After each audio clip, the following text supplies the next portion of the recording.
Today on the Matt Walsh Show, the internet is very mad at me because I suggested that criminals should actually be punished for their crimes, if you can imagine it. We will dive into this provocative idea today. Also, Mike Pence is the latest former government official to have classified documents in his home. Apparently, we all have classified documents in our homes, which makes the media's narrative about Trump's documents all the more absurd. And an MSNBC host contracts COVID and laments that he didn't get his fourth booster shot to prevent it. DeSantis is deemed racist for coming out against the new African American Studies curriculum for public schools. In our daily cancellation, we will learn why the word aloha is potentially insensitive, bigoted, and even physically harmful. All of that and more today on the Matt Walsh Show.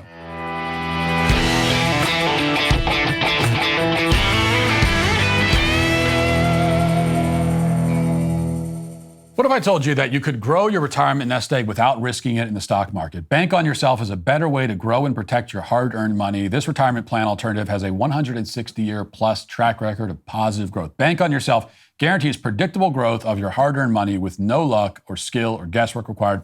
Your plan doesn't go backward when the markets tumble. Both your principal and your growth are locked in, and your retirement income will be tax-free. Bank on Yourself puts you in control. This concept allows you to access your money for any purpose with no questions asked and without government penalties or restrictions. You can't do that with a 401k or IRA. So you can get a free report with all the details on how the Bank on Yourself strategy adds guarantees, predictability, and control to your financial plan. Go to bankonyourself.com/Walsh. That's bankonyourself.com/Walsh. This information is for educational purposes only, is not a solicitation for the purchase of any financial product. All guarantees are based on the claims paying ability of the insurer. Go to bankonyourself.com/Walsh today. We begin with some breaking news. This is not the sort of thing you expect to hear. You may find it shocking and certainly upsetting. I know I did. But here's the news. People are mad at me on the internet. They are upset. They're scandalized. They're calling me things like fascist and bigot. This is all, of course, making me feel quite bad about myself as someone who is so accustomed to receiving unanimous acclaim and adulation and agreement all the time, everywhere I go. So I don't know how to deal with this. Let's back up for a moment so you can understand the context. A few days ago, a leftist Twitter user, and I inferred his political leanings from the pride flag in his bio, posted a video expressing his awe over the airport in Singapore. This is Singapore's airport. And as you can see, it's a rather impressive sight. It looks like the futuristic utopia in every sci-fi movie right before the robots start killing everyone. And I mean that in a good way. The waterfall there is particularly magnificent. Though in fairness, I have seen similar sights at like LAX. It's just that those waterfalls were overflowing toilets. Our airports in America are generally a different kind of experience from what you just saw there. Airports in the United States, they qualify as really nice if they have like a food court with a Chipotle and more than 3 electrical outlets in each terminal. So the bar is set a bit lower. Admiring Singapore, though, has become something of a trend online. Every so often, somebody, usually somebody on the left, will post a video like the one you just saw, or like this one, extolling Singapore, the city, for its clean, green, eco-friendly approach. Watch.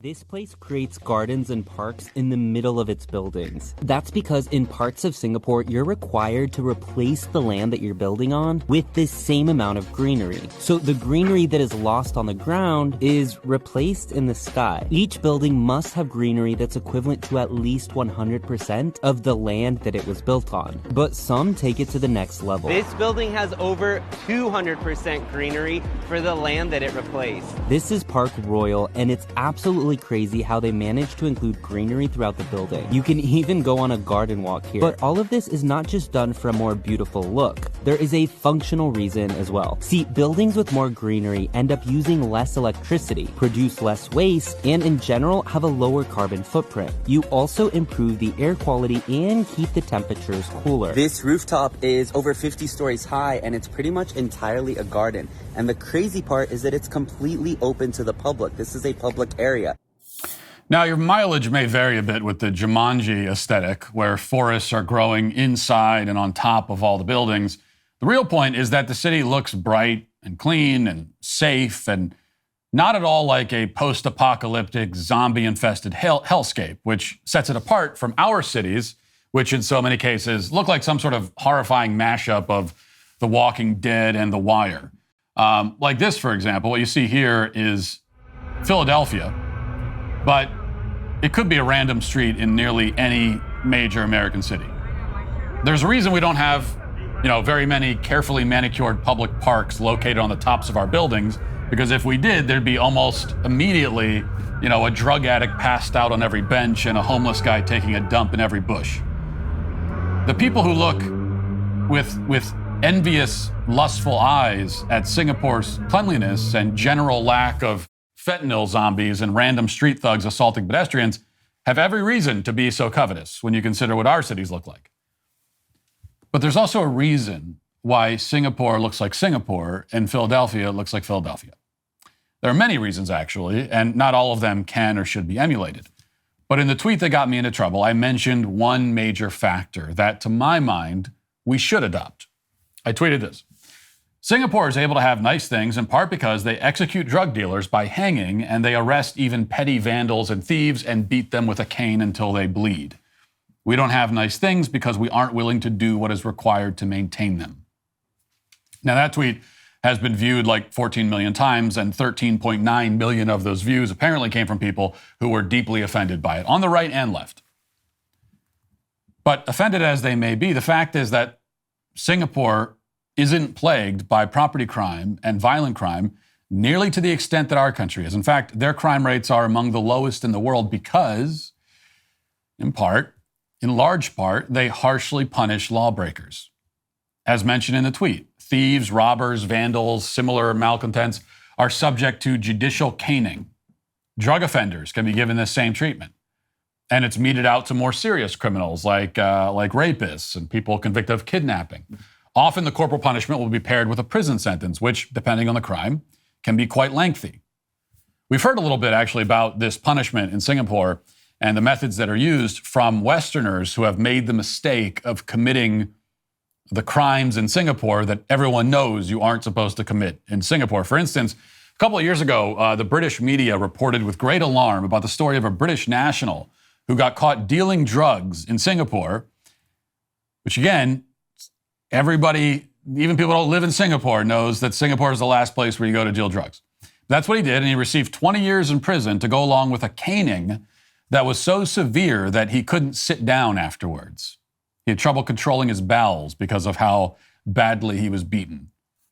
He reported that the fear that he felt in having to wait in line while listening to the screams of other inmates as they received their punishments. He's in one room waiting. This is the way he described it. And they bring people in one by one, and they beat them with the cane, and you can hear them screaming in agony. And then they open the door, and it's your turn. Not a pleasant experience. Not one that I would ever want to experience myself.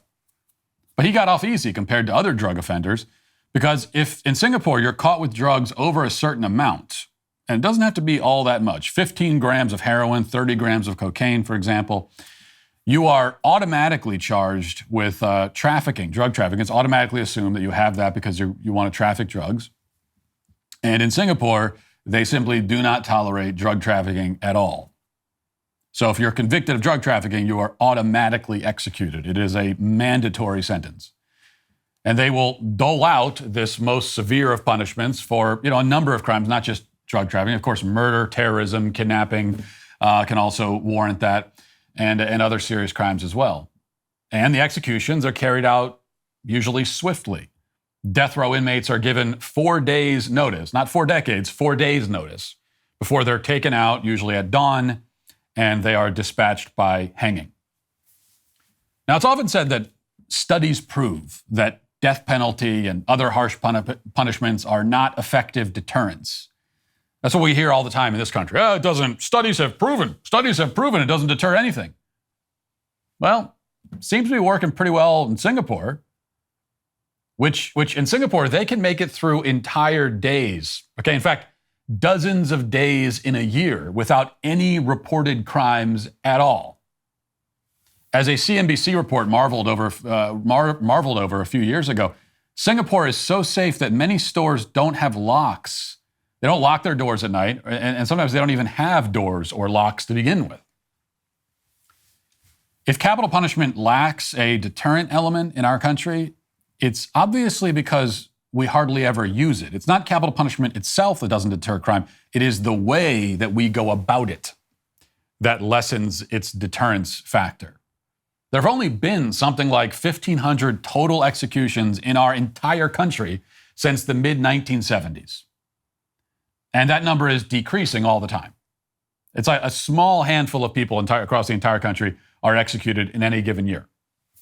And on the extremely rare occasion that anybody is executed, it happens decades after the crime they committed, out of sight, out of mind for the public, and after hundreds of appeals. What this means is that criminals, they aren't deterred by it because they know they almost certainly won't receive that penalty. They know it won't happen to them, no matter what they do. It's not that they aren't scared of the death penalty itself. Obviously, anybody would be scared of that. It's that they don't believe the court system will have the gumption to actually impose it on them. And in nearly every case, they're right. Now, when the death penalty or other harsh penalties are immediate and all but certain, it does have, unsurprisingly, a way of dissuading potential criminals. As it turns out, people do respond to incentives and disincentives. This is one of the basic realities of human psychology, is that every single person on the planet responds to incentives and disincentives. And the prospect of dangling at the end of a rope until you die is a rather powerful disincentive. It's not going to be 100% effective. Okay, there are people who will risk it, but most people won't. For the pettier criminals, the idea of being stripped naked and beaten so hard with a cane that the guy doing the beating has to take breaks to let his arm rest throughout your ordeal is also a rather powerful disincentive. Now, our system of dealing with thieves and vandals and those of that ilk is laughably ineffective because in these cases, too, the criminals aren't convinced that there will be any significant penalty. And if they do wind up with a short stint in prison, the experience is likely to only increase their street cred and give them an opportunity to spend time with and be influenced by criminals even worse than themselves. But an added element of extremely painful corporal punishment creates a profound disincentive so that even those unbothered by prison would be bothered by this. Caning is also, and it is meant to be, humiliating, degrading, emasculating, which means that the experience isn't going to enhance anybody's street cred. Okay, you're not going to get out of prison bragging about getting caned. Put another way, it's not the kind of thing that you can imagine a rapper, boasting about in a song. And that's precisely why it's an effective form of punishment. In fact, maybe this is like the easiest way to think about this. When you're thinking about what sort of penalties should we have for criminals, think about it if it's the kind of penalty you can imagine a rapper bragging about in a song that becomes a big hit and is streamed 100 million times on Spotify. If it's that kind of penalty, then it's not a good penalty. Let's imagine penalties that they would be too embarrassed and too ashamed to brag about. Those are the good penalties. Those are the effective ones. Now, am I actually suggesting that we should adopt these Singapore-like draconian forms of justice here in the United States? Am I seriously advocating that? Yes, absolutely. Of course I am. Corporal punishment for convicted criminals, that shouldn't even be controversial.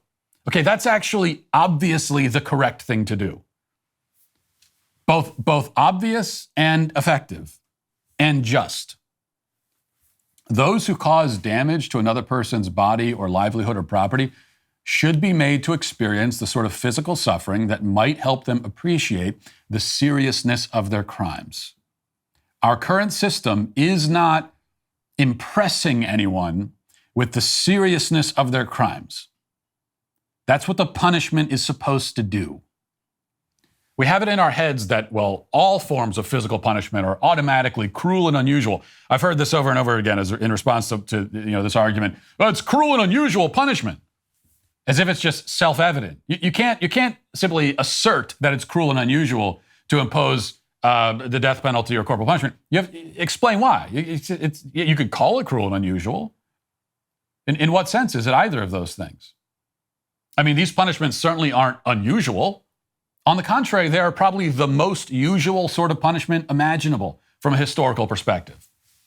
And they aren't cruel because the person that they are inflicted on has chosen to act in a way that warrants it. It is not cruel to assign undesirable consequences to undesirable behavior. It is, on the contrary, the only way to maintain a civilized society. Criminals and lawbreakers must be made to suffer. If they aren't suffering, then it is not really a punishment. That's what a punishment is supposed to do. It's supposed to make you suffer. And so if we have a system where the criminals are not suffering, then they're not being punished. And we are trying a system where we just actually don't punish people for committing crimes. Now, as for the death penalty for drug traffickers, this again to me seems obvious. They sell poison for profit, taking advantage of the most helpless and miserable among us, turning people and entire communities into zombified husks, slowly dying while these parasitic scumbags reap the rewards. They deserve to die for what they're doing to people, to our cities, to our country. They deserve to die for it. Fentanyl traffickers, okay, the people that are those zombies that you saw in the clip of Philadelphia they're walking around hunched over. The people trafficking those drugs into our communities, they deserve to die. I can't understand the argument to the contrary. You actually tell me they don't deserve to die for doing that to people? Do we need to keep them around? In what ways would we be harmed as a society if the people that are doing that, if we are deprived of their presence? How are we harmed? How are we missing out? No, our nation would be a better, more hopeful, safer, and more livable place without them. Now, I'm not arguing that our country should emulate Singapore in every respect. There are certainly things about the country I don't like. And I'm not claiming that beating criminals and hanging drug traffickers would on its own solve all of our problems. I acknowledge that Singapore has other advantages. They have a smaller, much more homogenous population, for one, and that helps it to build and maintain communities that aren't littered with used heroin needles and reeking constantly of weed and human urine, like our cities. But even so, there is a lesson we could learn here. The lesson is that civilization comes at a cost. If we have decided that nobody should have to pay that price, well then, we will no longer have civilization. We live free and comfortable and gentle lives, and so we imagine that everything is and should be comfortable and gentle all the way down. What we don't realize is that this freedom and comfort and gentleness has been maintained by tough men who are willing to do hard and sometimes ugly things. If we insist now that those things must not be done anymore because they interfere with our comfortable illusions, then pretty soon we will no longer have the comfort or the freedom. We are surrendering our society to its worst and most predatory factions because we're too squeamish to stand up to them, to impose our will over them, and to force them to live like civilized human beings, which is what you're supposed to do with criminals. You stand up to them, you impose your will on them, you force them to behave. You don't give them an option. It's not putting them in jail for, let's hope they reform. Let's hope they see the error in their ways and that they choose of their own free will to be better people. No, we don't sit around waiting for that while, our children are getting murdered in the street. We don't sit around waiting for it. We say, we're not giving you an option. And if your crimes are bad enough, we're not going to worry about reforming you because you're done. There's no second strike. In other words, these days we wish to have a civilization without justice because justice is too harsh a thing for us to stomach. We say no to justice, which means we say no to civilization, which means that rather than forcing the lawless dregs of humanity to pay the price, we all have to pay it instead. Now let's get to our headlines.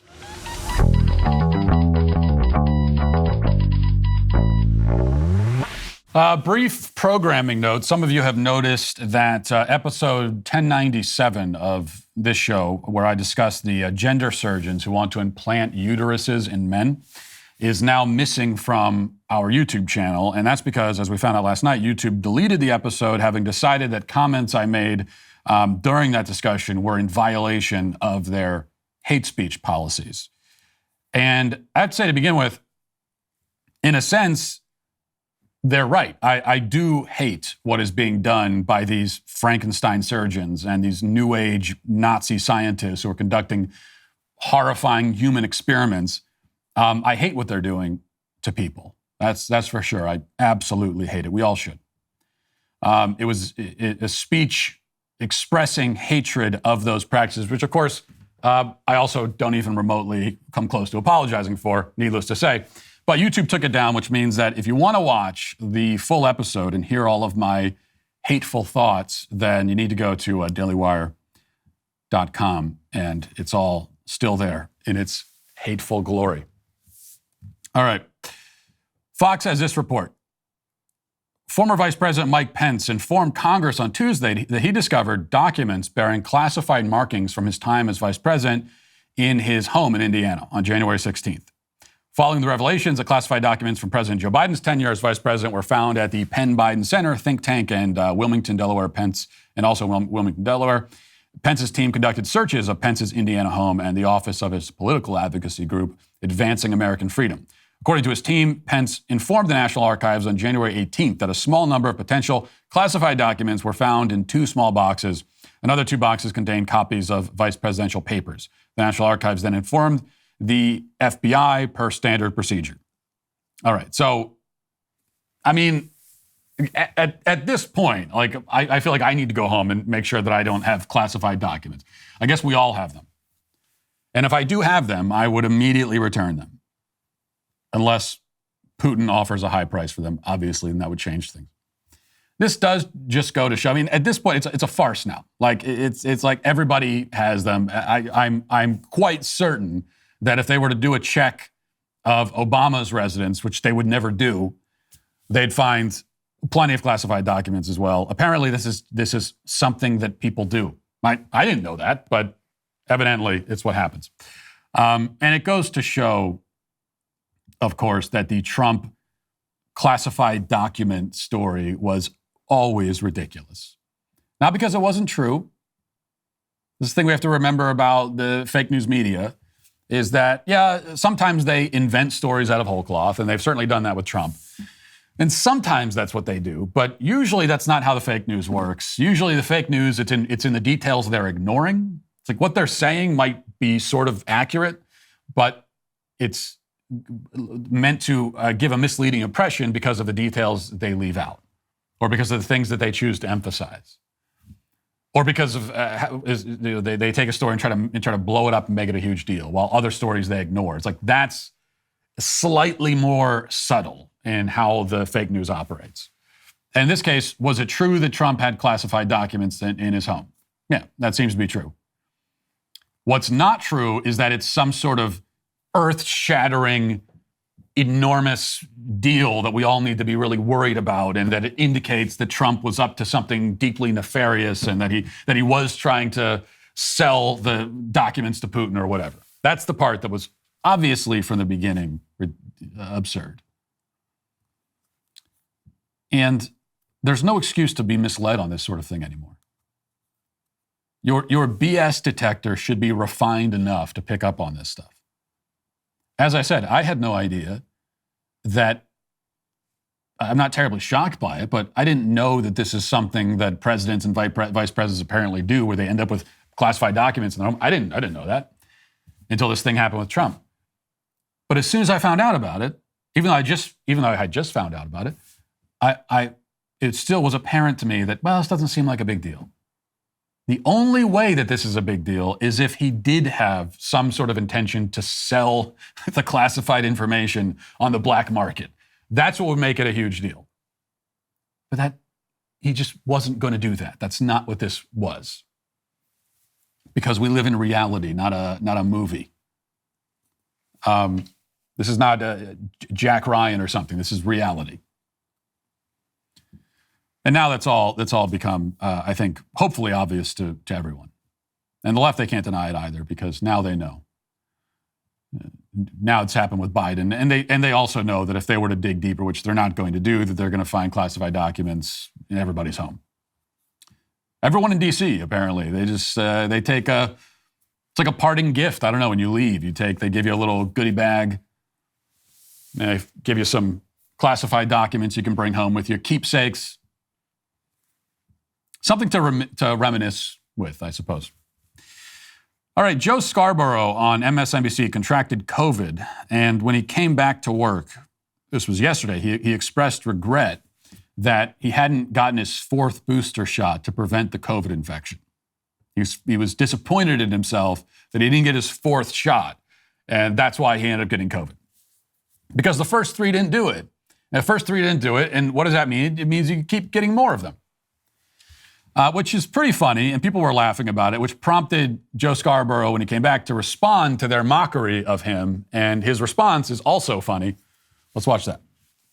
You know, yesterday when I was talking about getting COVID, and should have gotten a 4th booster shot, a lot of these freaks go, oh, 4th booster shot, robot. No, listen, here's the deal, moron.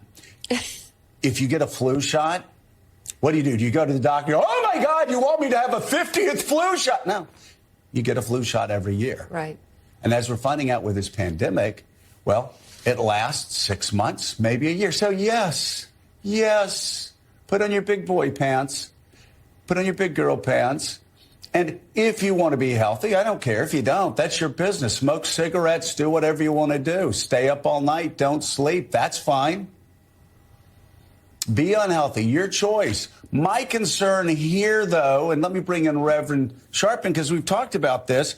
My concern, Rev, is that there's a disinformation out there where people are saying, oh, well, it doesn't work because you've got to keep getting booster shots. The thing is, you're always trying to build up your immunity, and people are still dying from COVID. Is it a crisis right now? Well, for the people who are dying of COVID, yeah. It's a crisis. Is it as bad as it's been? No. But as a doctor explained to me when I didn't want to get flu shots, you're not just doing it for yourself, Joe. We're going to cut this off before the Reverend Al Sharpton shows up. Why are we bringing Al Sharpton in to talk about? He's a medical expert now about vaccines, which they basically dropped that. I mean, there's a few things here. To begin with, he says everyone gets a flu shot every year. Do they? I don't. I've never gotten a flu shot in my life. I've never gotten a flu. You know what? I've never gotten a flu shot because I've never gotten a flu shot in my life. Have I ever gotten the flu? Yeah. I mean, I've never gotten the flu shot, and I've had the flu, I don't know, maybe twice in 36 years. And one of the times it was pretty bad. I was pretty sick for about 3 or 4 days. So I've never gotten a flu shot, and I've got the flu twice. Well, they also fully admit that even if you get the flu shot, you can still get the flu. So what would my batting average be if I had been getting a flu shot every single year? I mean, they would admit that even if you get the flu shot every year for 36 years, you'll probably still get the flu a couple times. Well, I don't get it, and I get the flu a couple times. So why am I going to get the shot? But also, this is the game that they're playing now. Where now we hear from people like Joe Scarborough, oh, the shot lasts 6 months to a year. It's just like the flu shot. You get it every 6 months. Which even that, does anyone get the flu shot every 6 months? There's a difference there too. It's a difference of like double the number of shots. I think most people, if they get the flu shot on a regular basis, they get it every year. So now they're saying, yeah, you just get it every 6 months. What's the big deal? Part of the big deal here, which you hope that we forget, is that that's not what you said at first. That's not how this was sold. That's not how the shot was sold. And when I say sold, it was not really sold. It was more like forcing it into people's arms.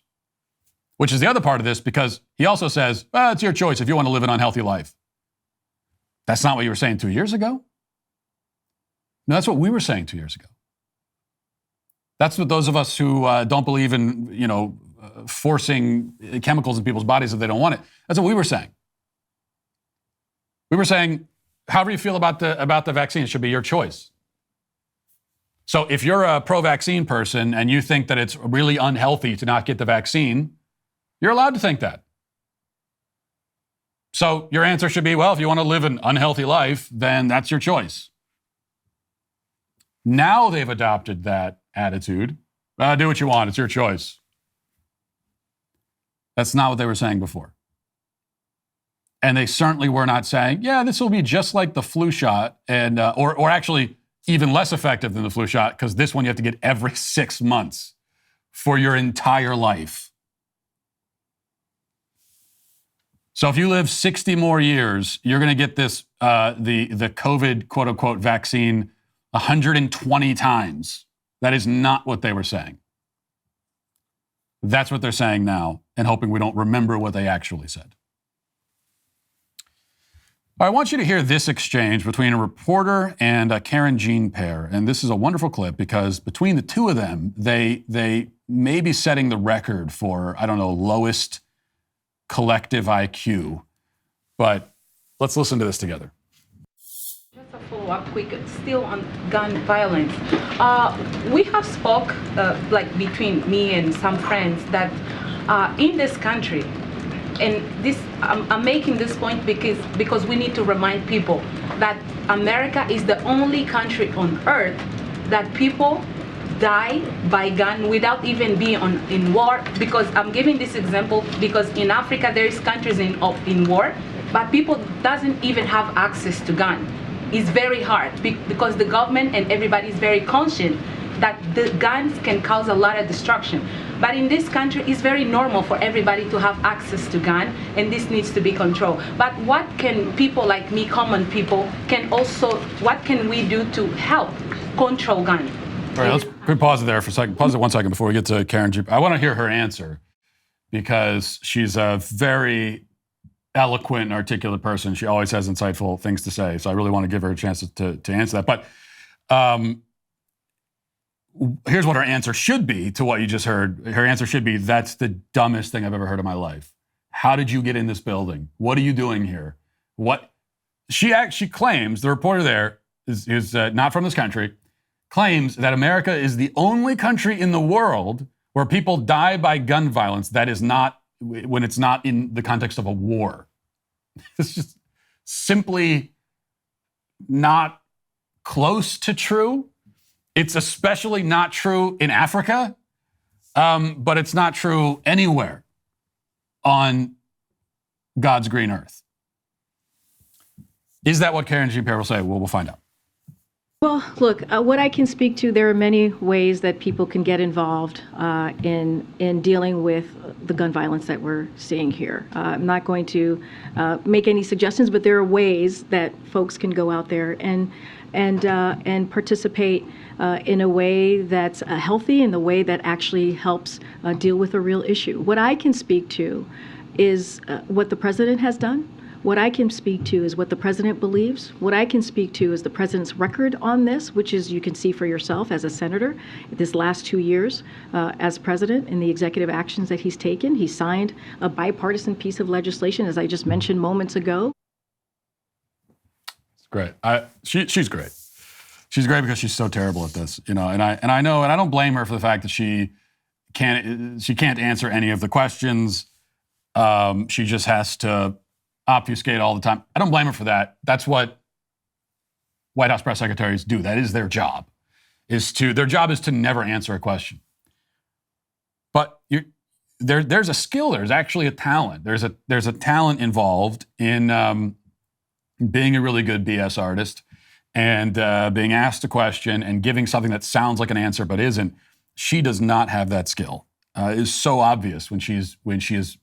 We can't even say she's dancing around it. This is not dancing, because dancing gives the impression of someone who's artful and graceful, which she is not. So she has no answer to that. Well, what I can speak to is what the president has said. What I can speak to is his record. What I can speak to is the president. She keeps listing what she can speak to, and then she doesn't speak to it. She doesn't say anything about it. So that's good stuff. In fairness, it was a really, really dumb question. Dumb question, not only because the person claimed that gun violence only happens in the United States, and dumb not only because the person making that claim is from Africa, where there is certainly plenty of violence of all kinds, but also dumb because it all led to the question of what can we do individually in our communities to stop gun violence. Well, there's one thing you could do. One thing we could all do is maybe that part of the question isn't so dumb, because actually there is something that we can do in our communities. There are two things, actually. If you don't want crimes with guns to be committed, one thing is don't commit those crimes yourself. So the more people who commit to that, the less crime there will be. And then the second thing is to have the ability to defend yourself and to refuse to be a victim. That's the second thing you can do. But of course, she's not going to say that. All right, I don't know why we're going to spend any time on this at all, but Variety has this report. Everything Everywhere All at Once, a twisty sci-fi adventure, led the nominations for the 95th Academy Awards on Tuesday morning, picking up 11 nods. It was followed closely by All Quiet on the Western Front, a World War I epic, and The Banshees of Inisherin, I think, a darkly comic look at friendship that unfolds against the backdrop of the Irish Civil War, both of which scored 9 nominations. All 3 films will vie for Best Picture in what is shaping up to be a much more commercially successful collection of honorees than recent years. The Best Picture race contains the 2 highest-grossing films of the year, Avatar: The Way of Water and Top Gun: Maverick, along with Elvis, a musical biopic that scored with audiences last summer. Other contenders include Steven Spielberg's The Fabelmans, Tar, a drama about an abusive conductor, Women Talking, a look at the residents of a repressive religious community, and Triangle of Sadness, a send-up of the 1% that unfolds partly on a mega yacht. So they opened up the Best Picture nominations a few years ago, so that now they're nominating, I think they doubled the number of films that can be nominated. And this is what you end up with. You end up with some of these blockbuster films that were not good. Avatar, it was very good at earning a lot of money. Although it's arguable how good it was at that, considering it had hundreds of millions behind it in marketing. So really, it had to make over $1 billion or it would have been a loss. So on one hand, you have these films that they're only there because they made a lot of money. And then you have films that no one has ever heard of or seen. And there's nothing in between. Films that were legitimately successful and people actually saw and have heard of, but also were good films. That isn't very represented here. What I can tell you, though, just to give the official answer on this, the best movies of the year, without a doubt, there's no dispute, there's no debate on this. Best movies of the year, All Quiet on the Western Front. That was one of the best movies, and that did get some nominations. And then The Northman was the other best movie of the year. But The Northman wasn't nominated for anything, and All Quiet on the Western Front will almost certainly not win anything. And the reason on both counts is because those films are basically all white. Not just white, it's like the worst of all worlds for Hollywood. These are films about white people and even white people acting heroically, and then also almost entirely men in both films. So we can't allow that. They're both among the whitest and most masculine movies we've seen in a while. So no hope of actually winning anything. All right. The Daily Wire has this report. The College Board announced on Tuesday that the curriculum for AP African American Studies would be publicly released on February 1st, citing the start of Black History Month. The curriculum has garnered backlash among conservatives following reports that the program, which is currently undergoing pilots at 6 high schools across the nation, is centered upon leftist activism rather than the study of Black history. The Florida Department of Education recently informed the College Board that the course's content is inexplicably contrary to Florida law and significantly lacks educational value, adding that the state would reconsider the course should the organization make the material lawful and historically accurate. The College Board referenced the beginning of Black History Month in a statement provided to the Daily Wire announcing the course's structure's public release, saying, quote, this framework under development since March 2022 replaces the preliminary pilot course framework under discussion to date. We're grateful for okay, who cares about that? Florida Republican Governor Ron DeSantis, who signed legislation last year preventing the state government schools from teaching discrimination on the basis of race, color, or sex, has emerged as a leading skeptic of the new AP African American Studies course. He noted that it submits policies such as prison abolition for student consideration, even though such suggestions are primarily supported by left-wing activists. Here he is, by the way. We have a clip of Ron DeSantis talking about this new Black History Month or African American Studies AP course and the problems with it. And here it is. This course on Black history, what's one of the lessons about? Queer theory. Now, who would say that an important part of Black history is queer theory? That is somebody pushing an agenda on our kids. And so when you look to see they have stuff about intersectionality, abolishing prisons, that's a political agenda. And so that's the wrong side of the line for Florida standards. We believe in teaching kids facts and how to think, but we don't believe they should have an agenda imposed on them. When you try to use Black history to shoehorn in queer theory, you are clearly trying to use that for political purposes. Yeah, of course. He's absolutely right, obviously. And there's just no chance that in the modern age, in the government school system, they can have any course related to something like African American studies that will not be highly political, ideologically charged, and include things like queer theory,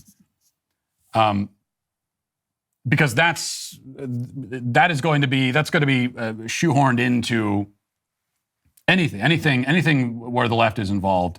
It's always going to come down to LGBT indoctrination. It's always a forum for that. I mean, look at BLM before they changed their website. Originally on their website, when they listed their what their mission statement is, all over their mission statement, it's about trans rights, LGBT this, LGBT that. What does that have to do with Black Lives Matter? Well, it's because that's a cover for just a far left agenda, as he accurately points out. Though I'll also say that I'm not in favor of, you hear some conservatives say, well, we got to reform. We need to reform this program. We need to take a look at it. We need to audit it and figure out a way to. No, we don't need this at all. Okay, this is not an appropriate or relevant thing. Any kind of African American history or studies, that should not be a course that is offered or presented in grade school, in public schools. It shouldn't be there at all. And why is that? Because what we should be teaching kids is American history. That's it. The courses should be focused on American history, not breaking history down by racial groups. The moment you start to do that, it is, again, going to automatically become political and ideological. But it's also not appropriate for a public school environment. Teach the kids American history. And that will include the story of everyone who has been an American. All right, let's get to the comment section. Who makes a Twitter mob fly off the handle with rage? Who's to blame? It's a sweet baby gang. Bob Pierce says the reporters tried to contact the 17-year-old girl at her workplace. That part should not be overlooked. They're trying to get her fired. They're trying to do a lot more than that. The 17-year-old girl who stood up to the male who entered the locker room at the YMCA and disrobed, exposed himself to her, and the media not just calling it a workplace, but they're trying to publicly shame her for the crime of not wanting to be exposed to male genitalia in the locker room. It's really sinister stuff. Luke says, the moment Matt said, pass down the fat genes, I had to brace myself for the inevitable pun. The more children he has, the stronger his dad jokes become. Look, during that segment on obesity, there were many opportunities for fat puns. And I think that I showed incredible restraint because I'd say there were about 5 or 6 opportunities. I only took maybe 2 of them. And I was impressed with myself. I was very proud of myself after that I didn't grab every single pun. That one was just too, that one you have to go with. Aiden says, can't believe Matt didn't laugh at the obesity expert being named Fatima. It's exactly my point. I wanted to make a comment about that, but I didn't. Meow, meow, meow says, Walsh's ignorance of actual science on psychiatry and psychology is shocking. And yes, he is also right that such a claim can also be applied to many who challenge him. This is just sad all around. P.S. He's 95% correct on obesity. Well, meow, meow, meow, far be it from me to, challenge you at all on this, but just simply stating, well, what Matt said about this is wrong. That's not an argument, that's an assertion. So what did I say about psychiatry and psychology that is that not only is wrong, but you say is shocking? Especially in the context of the show yesterday, where I didn't say much specifically about it, other than to, make the broad but correct criticism that what the psychiatric industry has been doing for the last several decades, part of the effect of what they've been doing, is to categorize and catalog every aspect of the human condition, every emotion and behavior, and turn it into diseasifying the human condition.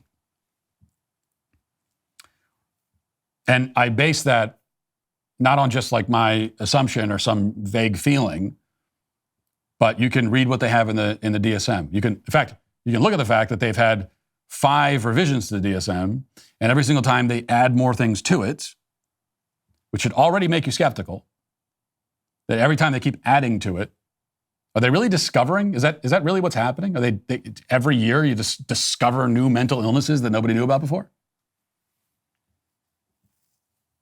Oh, but I'm not. Maybe I'm not being completely fair.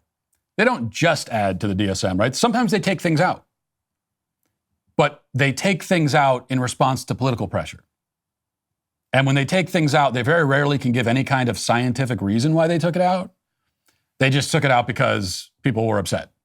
I mean, the classic example, of course, is when they took homosexuality, which originally the psychiatric industry, the psychiatrists said was a mental illness. It was in the DSM. They took it out, and they took it out because there was a lot of pressure from gay activists saying that they were deeply disturbed and offended that it was in there.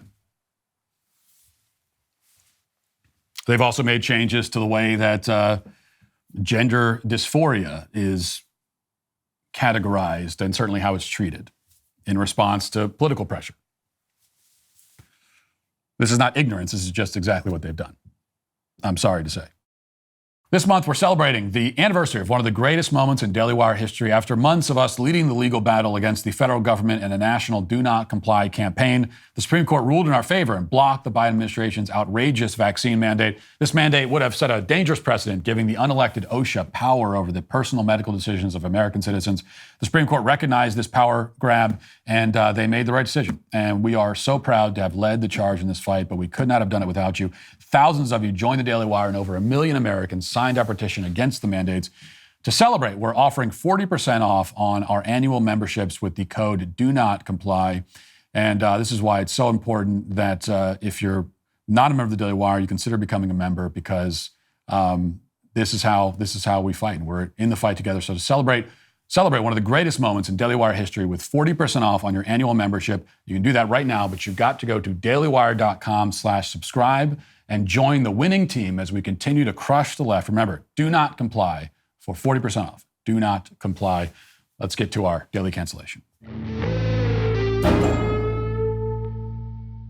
Well, as we know, the woke cultists among us are constantly running a linguistic inventory, scanning through the catalog of human language, looking for random words to suddenly, out of nowhere and for no intelligible reason, declare problematic and insensitive. And this week, the cultists seem to be putting in some overtime work, as there are multiple examples just from this week of benign words and phrases being declared suddenly and indiscernibly offensive. But today we're going to focus only on USA Today and an article written by diversity and inclusion reporter David Oliver. The headline asks, is it time to stop saying aloha and other culturally sensitive words out of context? Not to spoil the ending, but yes, it is time, apparently. That's what he wants to tell us. He writes, quote, aloha, hola, shalom, these are ways to say hello in Hawaiian, Spanish, and Hebrew, respectively. But just because you can say something doesn't mean it's always appropriate. On the surface, simple greetings and phrases from other races and cultures may seem fine to sprinkle into our vernacular, inclusive even. But did you know that aloha doesn't just mean hello or goodbye? Quote, it's a greeting or a farewell, but the meaning is deeper, says Mail Arvin, the director of Pacific Island Studies at the University of Utah. One of my Hawaiian language teachers taught it to me as aloha means recognizing yourself in everyone and everything you meet. If you're not Hawaiian and you say it, it could come off as mockery. And that's just one word to think about. The use of certain words requires education, knowledge, and the foresight to understand when they should or shouldn't come out of your mouth. Yes, David Oliver of USA Today will tell you what should or shouldn't come out of your mouth. You cannot be trusted to simply go around speaking and saying words all willy-nilly. You need guidance and instruction and correction, and David Oliver is here to provide it. Very nice of him. Something to keep in mind, by the way, when considering the subject that we began the show with today, people are very squeamish about imposing our collective will on criminals, punishing them and forcing them to comply with the law and the standards of basic human decency. But I'm willing to bet that, David Oliver himself would take great exception to everything I said about that subject. And yet, these same squeamish, gentle, tolerant folks suddenly adopt a quite different attitude when it comes to normal, law-abiding citizens who say words and express ideas that they don't like. Now, it's not true then to say that we live in a permissive society. It's more accurate to say that we are a society permissive specifically of criminals and social leeches, but quite stern and controlling when it comes to normal people who do say and think normal things. Now, granted, David isn't suggesting caning or executing white people who use the word aloha, but I'm not sure that he necessarily object to that suggestion either. Back to his article, he says, of course, not all uses of language outside someone's culture are problematic. Quote, we live in a multilingual world where we're always influencing one another's language practices, where we might come into contact with a variety of terms or language practices that we have not grown up in, says Nikki Lane, cultural and linguistic anthropologist. Intention matters most. Dropping hola or shalom to someone who you know speaks Spanish or Hebrew, for example, isn't something to worry about. Actively don a fake, exaggerated accent and say those words, well, therein lies the problem. Yeah, but what if the fake accent is hilarious? Can we carve out an exception for exaggerated accents that are particularly funny? Probably not. Continuing, it says, quote, like saying ni hao to someone Asian American who isn't Chinese, this could be both othering and a microaggression. What we need is a critical consciousness in our public around language, says Jeffrey McCune, director of the Frederick Douglass Institute of African and African American Studies at the University of Rochester. Language is too critical to our culture that we can't just casually use language in ways that might offend and or even do harm to certain groups of people. It's the larger cultural considerations around the use of these words that matter most. Quote, I don't think the intention is necessarily to be offensive or anything, but for Native Hawaiian people, Hawaiian language was banned in schools after the Hawaiian kingdom was overthrown, Arvin says. Considering how difficult it has been to keep the language alive, to see someone using it without respect is really difficult for that reason. So it's been difficult to keep the Hawaiian language alive, which is why you don't want people to use it? There was allegedly an effort to eradicate the language, and now parts of the language are so common that even people who are not Hawaiian use it, and that's a bad thing, you say. Well, it's only bad when the word is used without respect. But what sort of respect do we need to grant a word like aloha? What kind of sacred reverence do you need to see? I'm not sure I know how to respect the word aloha, even if I cared enough to try, which I don't. Whatever they mean by respect, the point is that our intentions are what matters. That's what they say. And on that point, I actually agree. What matters most in any human communication is intention. You cannot know how to respond to someone or how to feel about what they've said until you understand their intention behind their words, the meaning they were trying to convey. The words and syllables themselves are less functionally important in most day-to-day communication than the intended meaning behind them. Somebody might phrase something incorrectly or use a word in the wrong way, but if you know what they mean, which most of the time you do, then the communication was successful, and only a tedious, pedantic jerk would feel the need to go back and correct them. The problem is that when the left says intention is what matters, what they mean to say is My perception of your intention is what matters. They don't actually care about your intention behind your own words. That couldn't be less relevant to them. The words themselves are also basically irrelevant. They will just arbitrarily decide what your motivations and intentions were, and they will adjust their level of offense accordingly. But don't worry, though. They're not going to leave you entirely in limbo, wondering what you should or shouldn't say and how you should or shouldn't say it.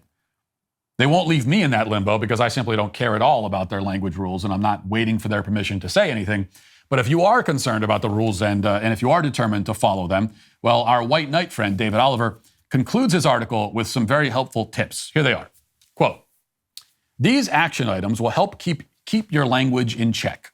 Number 1, make an effort to befriend people from other cultures. Step outside your comfort zone and talk to people who do not share our values or our experiences, says Sunnie Rucker-Chang, associate professor at the Center for Slavic, East European, and Eurasian Studies at the Ohio State University. You'll likely get a better feel for what's appropriate this way. 2, ask yourself why you are saying the term. Are you using the term because you want to say something besides hello or hey? Consider the cultural implications before you do. McCune says, is it to the benefit of laughter and sarcasm and satire? Or is it a genuine interest in being a part of a cultural community that recognizes the historical meaning and historical significance of various terms? 3, remember the weight of words. Quote, language is really about power, says Rucker-Chang. And I think that the person who is using these terms needs to be more aware of the origins of them. 4, avoid terms you don't know. Once you learn, you might decide you don't want to use the term because you see that it is indexing certain things that have nothing to do with you and which might reproduce ideas in which you are not interested in reproducing. What? Okay. 5, educate, educate, educate. Whether it's history of colonialism in Hawaii or other significant historical facts, knowledge helps fight ignorance. Now, one thing they don't cover is what about when I intentionally mispronounce foreign words and foreign names simply because I find it amusing to butcher terms I'm not familiar with? Like, what about is that okay? Can I do that? I guess it's not okay. That's my guess, which only makes it more amusing to me, which ensures that I will continue doing it even more. As for the rest, it's all nonsense, of course. Consider the cultural implications before saying hello to someone. How is it even possible to function in society if you have to treat every conversation like some sort of explorer making contact with a primitive jungle tribe for the first time, paranoid that one wrong move or phrase will result in a spear through your chest and your corpse roasting over, an open fire for dinner? Of course, it's not possible to function that way, which is part of the point. These people are very much opposed to any functional vision of society or human interaction. Function is what they hate most of all. And what in the hell does she mean when she says language is about power? I mean, that's the kind of utterly nonsensical statement that college professors make to their students all the time, who are meant to just sit there and mindlessly consume the nonsense like baby birds inhaling whatever half-digested muck is spewed at them. If you sit and think about it, though, for more than half a second, you realize that it makes no sense.